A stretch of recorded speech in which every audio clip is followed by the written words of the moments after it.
Good morning. It's July 15th. Tomorrow night, I'm going to be running a playtest of Dark Age of Man for a group of 5 local college students.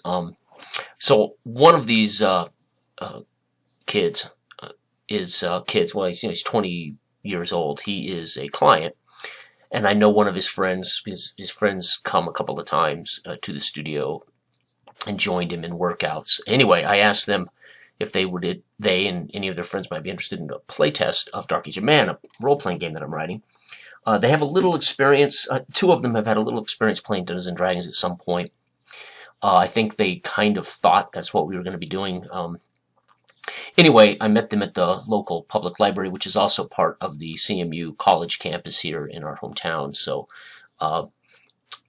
it's a branch of CMU, which is in Grand Junction, but Montrose has its own branch, basically. Anyway, long story short, we met them at the library, got to know them a little bit. I think a couple of them are, I'd be surprised if all 5 show up. So we'll see. But that's supposed to happen tomorrow night, Saturday night. But I thought I'd go ahead and go over their characters. I just got home with my notes, and I transcribed them into this so I could share it on Discord and share it with Dell, their characters they made it. What I didn't do, I basically gave them notebook paper, blank, that said, repute 4, body, mind, spirit, prestige, health, inventory, purse, and CR. And then I let them, I told them how to create a character and fill it in. They did not choose professions. They didn't see the book.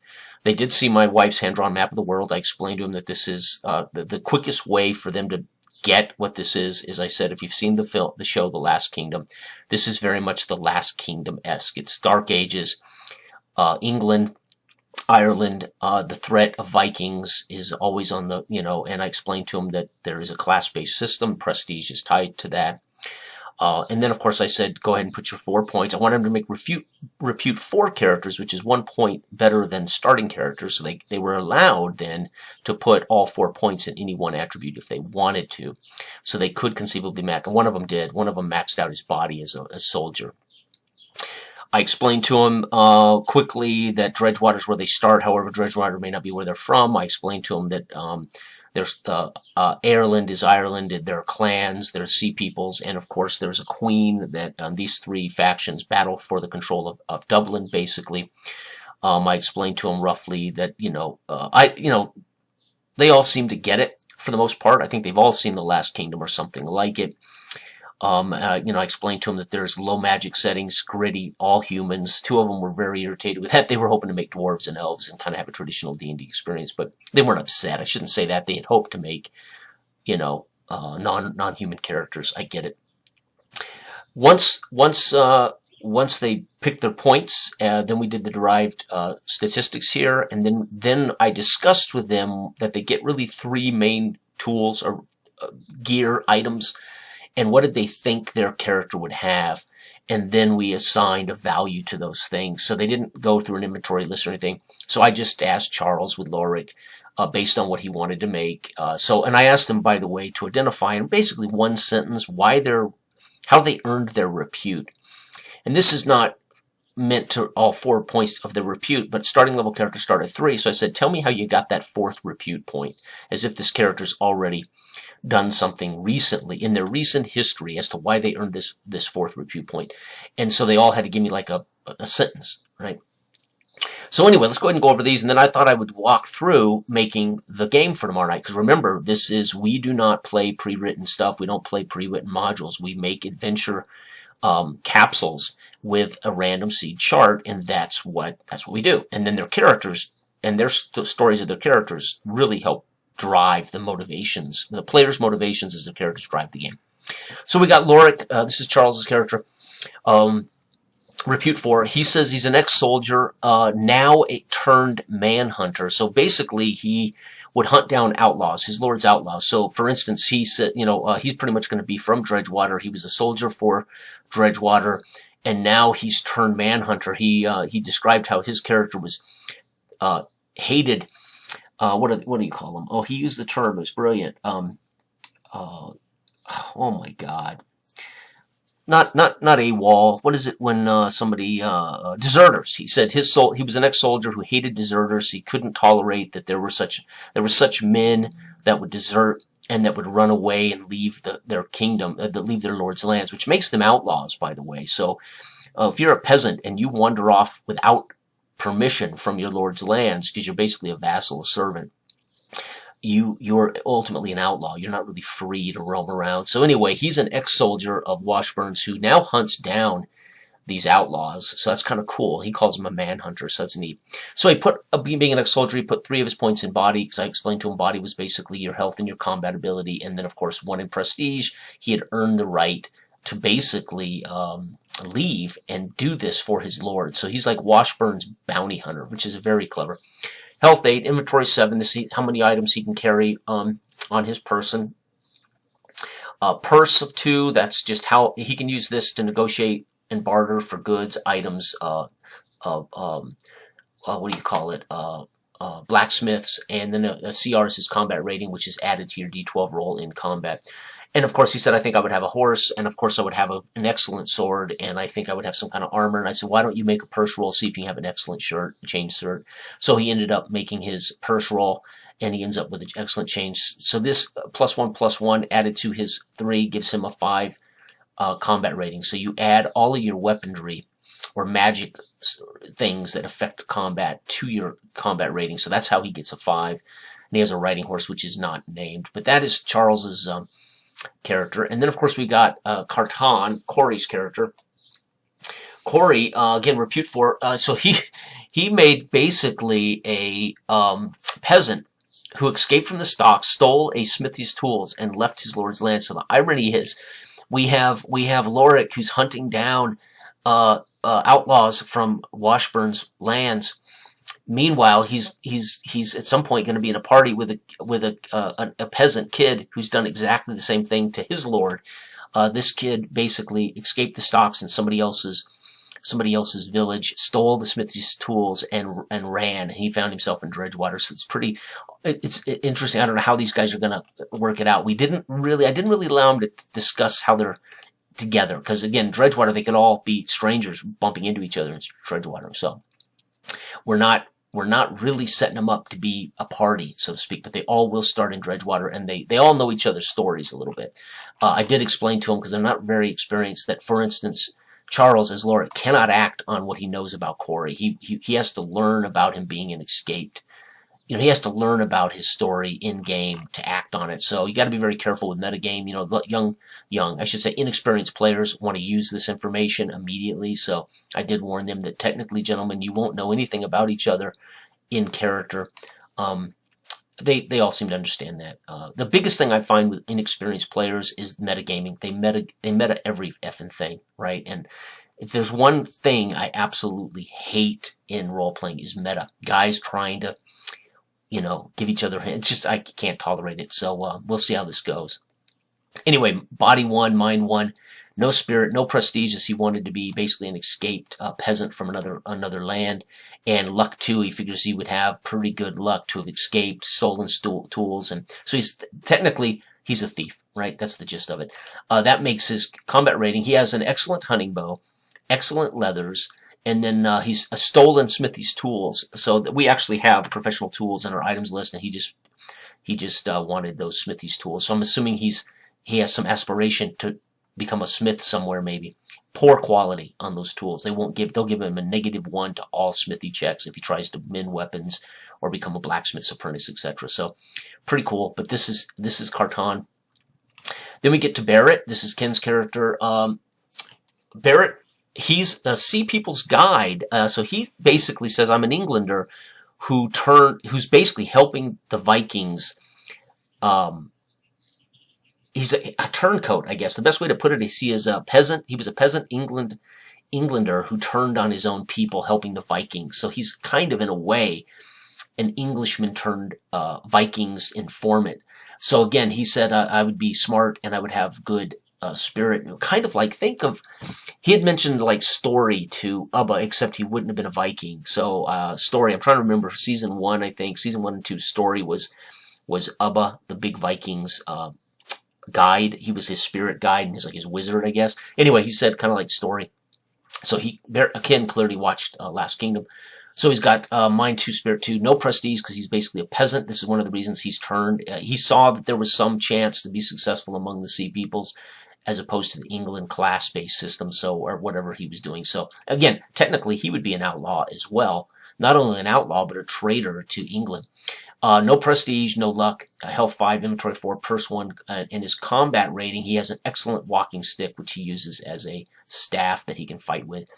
And then he has, very clever, he said, I have, because of my work aiding the Sea Peoples, I carry around my neck a Sea Peoples fetish of a longboat that's good quality. But what that signals to all the Sea Peoples and Vikings that he would run into is that he is sympathetic to them and their cause and their needs. So he sees this as something that gives him an in with Sea Peoples. So he wouldn't instantly become their enemy or be enslaved, etc. He might still have to role play some Viking who says, where did you steal that fetish, kind of thing. Meanwhile, though, he better be careful, because if Englishmen catch sight of this pagan fetish hanging around his neck, that could be interesting. So very cool. Ken, so the idea of an Englishman helping the Vikings, and he helps them secure a seaside village, and that's how he gets his repute for. Very cool. Then we got Peter, Josh, an acolyte of the church who helped defend a small village from heathen bandits. That's how he earned his 4th repute point as an acolyte. And then he put that immediately in prestige, or he said that's how it would have looked, that he would put that immediately in his prestige, and that would earn him a little freedom now among the church to move around freely from village to village, kind of as a pilgrim acolyte of the church. So that's how he ends up in Dredgewater. He's basically moving through England, doing his good for God, basically. And he said that's why he would have a prestige point. So that's kind of cool. So he was at least listening to what prestige meant in the game. He's the only one, I think, that took prestige. I don't. Oh, no. Loric Charles took a prestige point. Oh, ex-soldier. That's how he said, because I would have earned my freedom as basically become a mercenary to hunt down the lords. So that's why he put 1. So I'm not certain if they all recognize quite yet how valuable prestige is, or can be, especially if they don't want to be slave, or they don't want to be too low class a citizen. So very cool. And again, he has a cudgel of good quality, robes over leather cuirass, so people can't see that he does have defensive. He does have excellent defense. And then a wooden cross hangs from his neck. It's poor quality. He alluded to it being handmade. Maybe that his character might have even made this wooden cross. And then we have Shamish Keegan. This was interesting because I just finished writing yesterday morning the Ireland clans and the Irish. So instead of Ireland and Irish, we have Ireland and the Irish. And he said, I'm an Irish warrior who was escaped slave from the Sea Peoples, and his original clan in Ireland is Clan Keegan. Clan Keegan is not one of the clans that I've written about in our setting, but there are lots of clans. Clans are basically family names. So he's from the Clan Keegan. Seamus, and he's the only one that gave me a last name, which is kind of funny. Loric, Cartan, Barrett, but they're all pretty much peasants in a way, so maybe the last name's irrelevant. They're, Pierre of Dredgewater, whatever. But we got Shamish Keegan. This is Danny's character. Again, he said, so his repute would have been earned because he escaped from the Sea Peoples when they landed in England to raid, and then he's found himself in a way lost and in Dredgewater, trying to get home, and it'll be difficult to get home because it's currently the Sea Peoples control Dublin.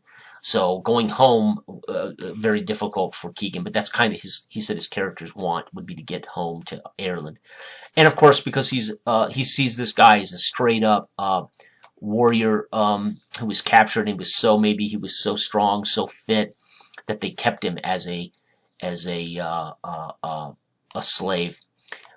Anyway, body 4. So he put all 4 of his points in body, which makes him the warrior among this group. But no mind, no spirit, no prestige, no luck.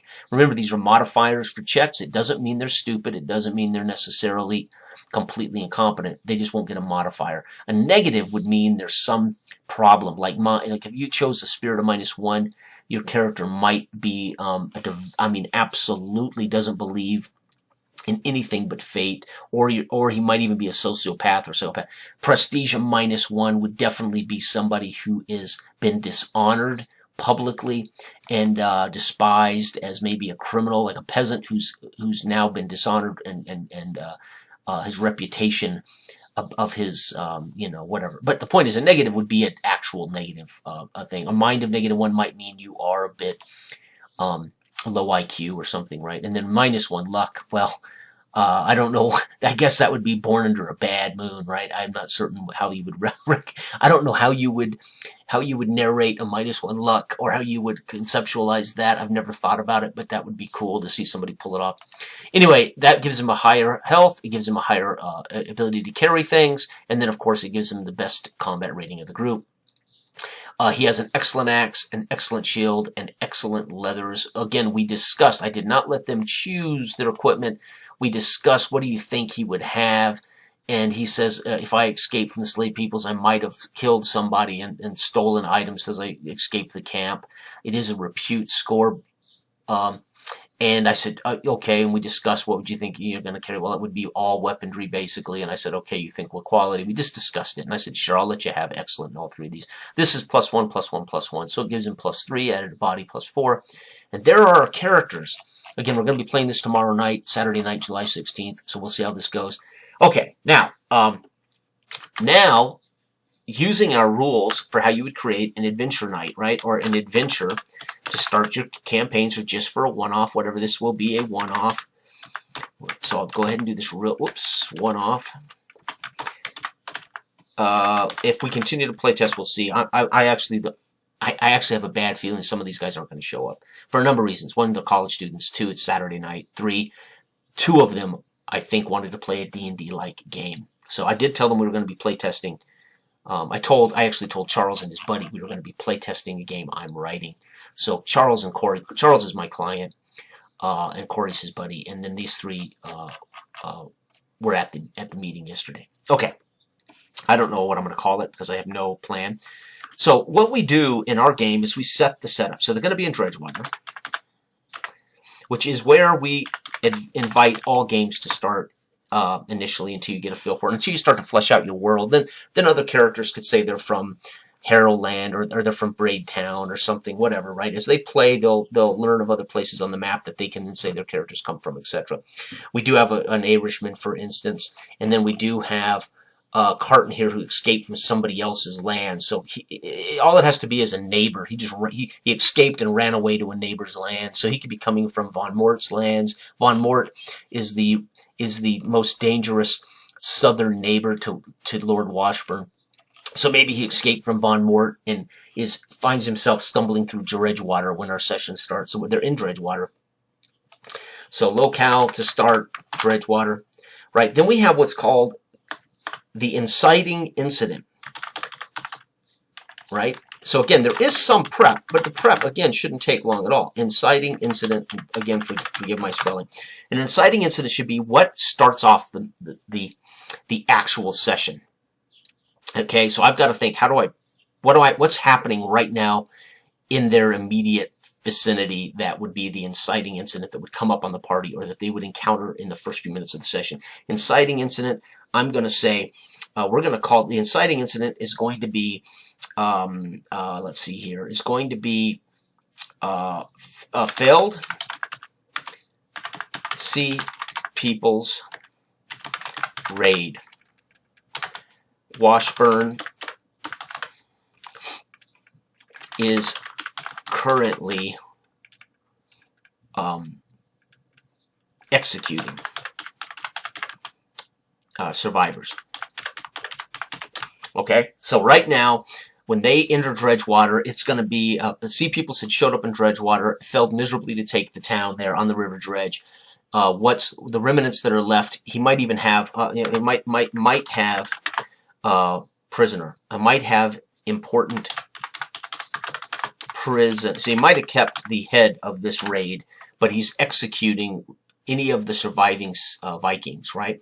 Okay, so there's our inciting incident. When they show up in Dredgewater, it's just they've just come off a battle. Maybe they've held themselves against a siege on the palisade of Washburn, and they've defeated the Vikings, and now they're cleaning it up, and maybe they're hanging, drawing, and quartering, or beheading survivors. Who knows, right? I don't know, but I'll set that tone as we start. That's our inciting incident. Then we have what's called a major dilemma. And again, so I'll just call it major D. Major dilemma, this is what's currently happening that's kind of on the minds of everybody, right, in the village, or it's something the village is dealing with. It might be famine. It could be whatever. So I'm going to put major dilemma. 3 escaped sea peoples are on the loose and hiding among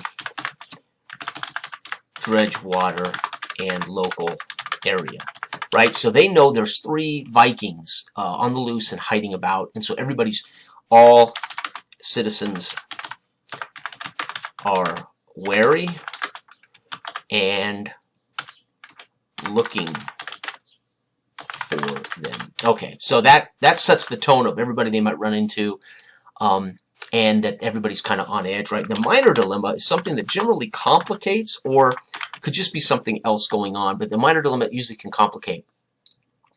Let's see here. What would be a good minor dilemma? And what this does is it sets our setting, it sets our mood, it sets our atmosphere. Then we put them in play. They'll get a little flavor of this through my narration and how I set the scene. And then, of course, they take actions. They choose to go to the end. They choose to do whatever they're going to do. And then I start rolling seeds that will show up in the world that they're going to maybe or maybe not engage in. And that's it. That's how we game. That's how the game's designed. As I told Dell, we are not writing a rule book to liberate players. We are writing a rule book to change the way GMs GM, right? We are truly trying to change GMing to naive narrator, right? Our goal would be to use our book to help teach GMs how to do this thing a little differently. Players don't need to be liberated. They need GMs to let go of the reins, not be in such control, right? Don't know is our goal, right? Okay, so the minor dilemma. 3 escaped sea peoples are on the loose, hiding among Dredgewater local area. All citizens are wary and looking for them. There's much tension, right? Much tension. Okay, among locals as they just survived a raid. Locals just survived a raid. So they are not happy. They are in mourning for those who died. They are, pissed off. The minor dilemma, what would be the minor dilemma? See, now this is where it can take a while to prepare because I've got to think of a minor dilemma. The minor dilemma, Dredgewater,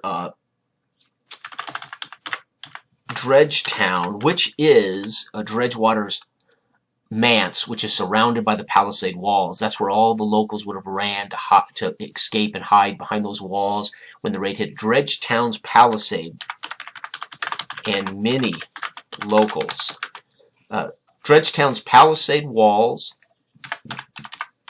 are badly damaged, in need of repair, and many local men lay dead.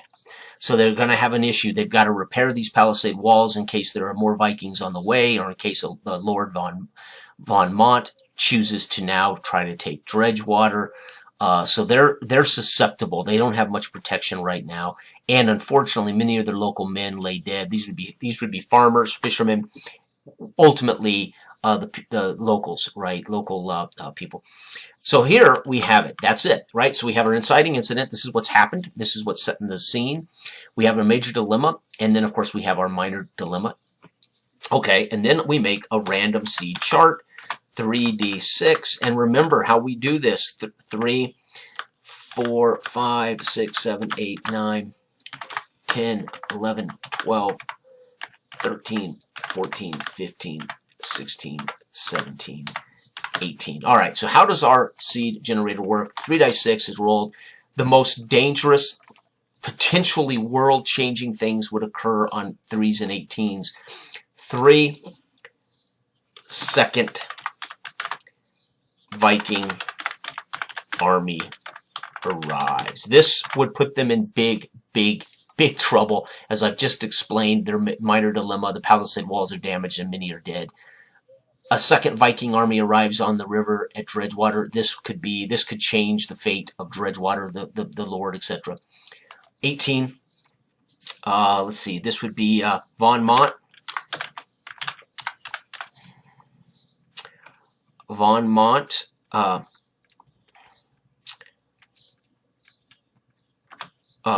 invades. So the enemy that is south, who is a lord who despises Washburn and company, they have an old land feud. In the rules, we explained Von Mont is the southern neighbor, and they have an old family of land feud with Dredgewater, Washburn, the Washburn family. So Von Mont might invade. So again, similar to the second Viking arrives, this would be potentially world-changing for Dredgewater first night, right? So then your goal is to fill these out with simple, naive one phrases, right? So this might be, let's see here. 4 might be, well, let's go here. Troll, about, right? Don't have to define anything else. That just, it's like a rumor. Somebody says, "Oh my God, there was a troll down by the river," right? Let's see. We can make this stuff anything, right? Let's go ahead and do flood, right? A catastrophic flood. The rains begin to fall. Could flood Dredgewater as it's low-lying by the river. It's susceptible to floods, but this could be like a catastrophic flood, right? Let's say illness. Right? This could be something that the Sea Peoples brought with them, some kind of plague or illness, right? I'm going to say, how about mice infestation? Okay, so here we have a people who live primarily on fish and agriculture. Maybe the mice infestation is destroying their crops, or has destroyed their crop storage, right? So mice infestation maybe has destroyed mice infestation. Something. It could be anything. You can make it just like a plague of rats, right? Again, these are all meant to be vague, so you can, how it fits contextually, right? And of course, we know these are the most common, so these should be less dangerous, something minor, generally right around these numbers. So here I'll say, among the dead, let's see here, Blackleaf Inn, damaged. So a local might say, "Please, we got to rebuild my inn. It was damaged by the Vikings." Blacksmith dead. Lay. Now this can be anything, right? So when I say blacksmith dead, or our smith, I can't remember his name, but I'll have my rule book. I can't remember the name of my blacksmith from the rules. But Dredgewater's blacksmith lay dead. This could be a hint toward a murder they want to investigate, or he could be one of the dead from the Sea People invasion. But the point is, there is no blacksmith. So who's going to repair weapons? Who's going to repair pieces of the palisade? Who's going to repair the Blackleaf Inn? So here's an interesting problem. Would one of the characters go find a blacksmith? Could one of the characters step up and take the reins as the local blacksmith, right? Let's see here. Angry. Rabble. Okay, that could be people pissed off that they couldn't get into the gates. They were the gates were shut before they were able to get into the palace. We don't care. Angry rabble, right? 8.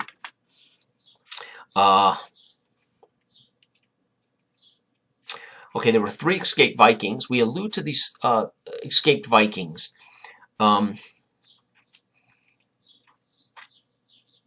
Fishing boats missing. Again, this can be any kind of mystery. Obviously, you could tie it contextually to the Sea Peoples that are in hiding locally. They could have stolen fishing boats, right? So again, contextually, you can kind of come up on the fly with what that means, or leave it, you know, as a mystery that you've kind of decided in your head roughly what that means, right? Let's say,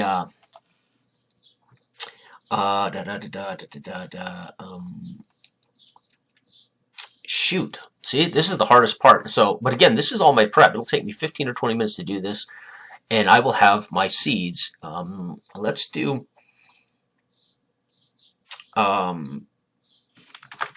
Washburn's oldest missing. Okay, so his oldest son is missing. That would upset Washburn to no end. What the hell happened during the raid? You know, was he among the dead? What did he do? Did one of these sea peoples that is on the run hiding, did he take my son? Where is my son? Where's my oldest son? Oldest child, and I do believe I can't remember his name now. Washburn's oldest son. Okay, let's see here.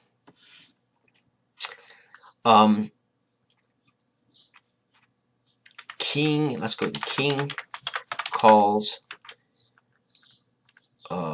feared, right? So the king would demand they send their army. The Washburn sends his aldermen and an army to aid the king. Calls a feared.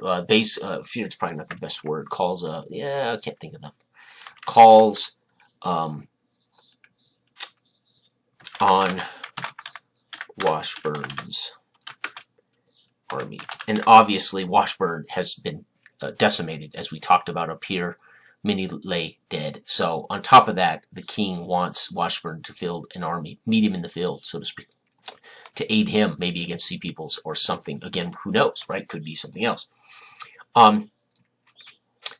Okay, let's go ahead and fill the spot in here while I'm working.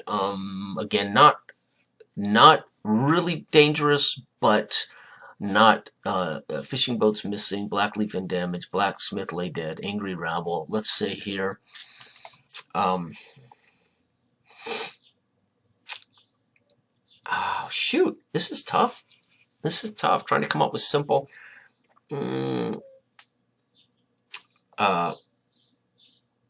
Bandits increase activity. Now, normally I don't even write sentences like this. I'm saying like bandits, right? But again, I'm tying it to our major dilemma.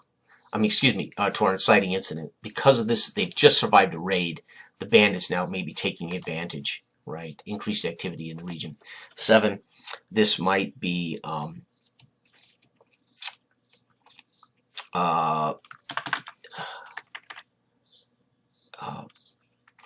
rumors of sea peoples west. So maybe a camp of sea peoples they hear about, and they're in dire straits here. 13, rumors of the sea peoples are west. Sea people are west of Dredgewater.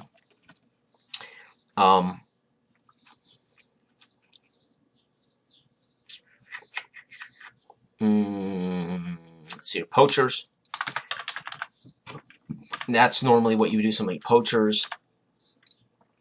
And last but not least, geez.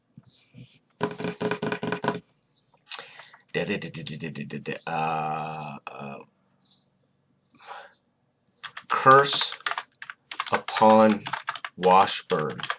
Okay, so maybe somewhere in this, since he's taken an important prisoner, that prisoner may be a Viking leader, maybe the Vikings' advisor, and maybe he puts a curse upon Washburn as he's holding him captive, right? There you go. So that's all I need to do to be ready for tomorrow night. I have my book, my rule book. I have the hand-drawn map of the world my wife provided. We have all of our characters. They all discussed aloud roughly why their characters all had that fourth repute point. I explained to him not to metagame that. So of course Charles does not know that Cartan is an escaped outlaw from Von Mord's territory, whatever territory we come up with, if we even define that.